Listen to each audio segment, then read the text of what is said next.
Years and years ago, I remember reading this great Jules Feiffer cartoon. I've been looking for it ever since, and I can't find it, so I had to break down and do a lousy job of redrawing.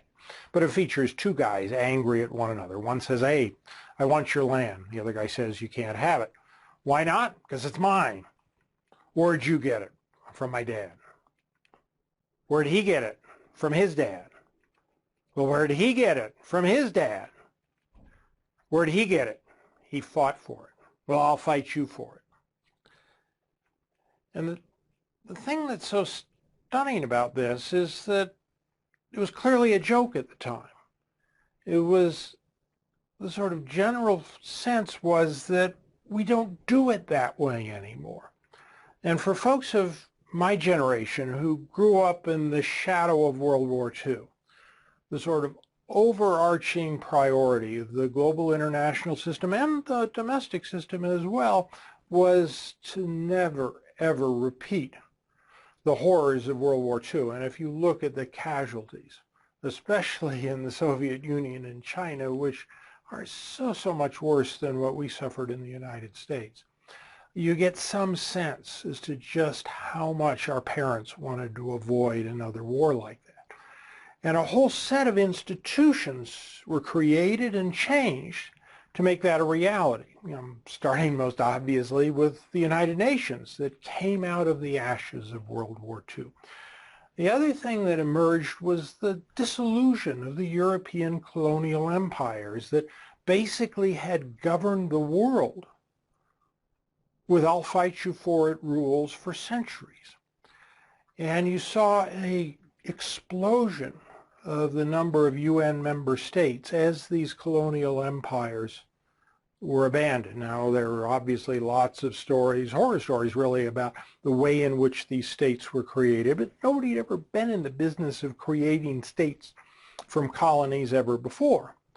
The other thing that was stunning was the rise of the European Union. Here you had a continent that had been through countless wars over the century, and you had this transition to a single union, the elimination of barriers for crossing borders, a single currency, an incredible accomplishment. There was also a global sense that democratization was the wave of the future, and in country after country after country, there was this shift towards some sort of more democratic rule. The next big event, of course, was the end of the Cold War. And in a sense, with the end of the Cold War, you saw an end of the last great colonial empire in the Soviet Union.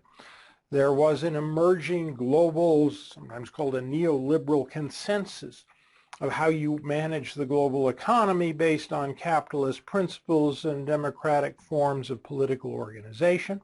Some of this was also reflected in civil rights, the Civil Rights Act in the United States that took us from segregation in the early 60s to President Obama, first African-American president, in a couple generations, an enormous accomplishment. You also saw parallel developments in civil rights and human rights on the international scale.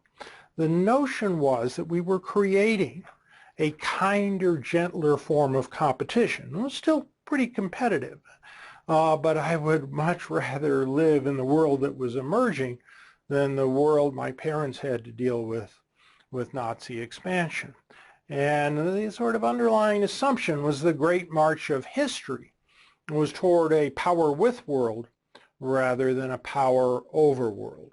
And you saw folks like Steven Pinker making really pretty persuasive arguments that over long terms and even the timescales of decades, we were making enormous progress, though obviously there was much more to do. And what has me worrying at the moment is it seems like this progress is starting to come to a halt and we're backsliding back into a world of "I'll fight you for it" rules. You see certainly the disintegration of the Middle East into a whole series of wars between and for Islam, and the enormous casualties coming out of Syria and the fear that this could spread. the notion that the European Union is on the verge of breaking up over problems with the structure of the euro, the flow of refugees, and all of the other strains is very worrying. We live in a time also of renewed superpower tensions. For the first time since the end of the Cold War, we're really starting to worry about large-scale, high-tech military competition, arms races, and potential confrontations. In the United States, we see a shift towards increasing political polarization. The Pew Research Center has done a number of really stunning reports that document how rapidly and radically the population has shifted. You see the shift especially prominently on the extremes, the consistently liberal and the consistently conservative. Here you get the true believer effect. These guys are convinced that if their side doesn't prevail, the alternative will be really an unimaginable catastrophe. And they fight hard, and the image is that they want to push the enemy into the sea, as you see with this image from the Battle of Dunkirk.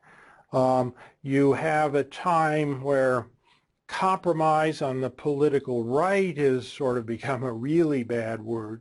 You have candidates like Donald Trump that are all talking about winning, winning, winning. And the reaction on the political left is pretty much to go for the win as well. And Bernie Sanders' platform is really everything that liberals ever wished for, he's going to make happen.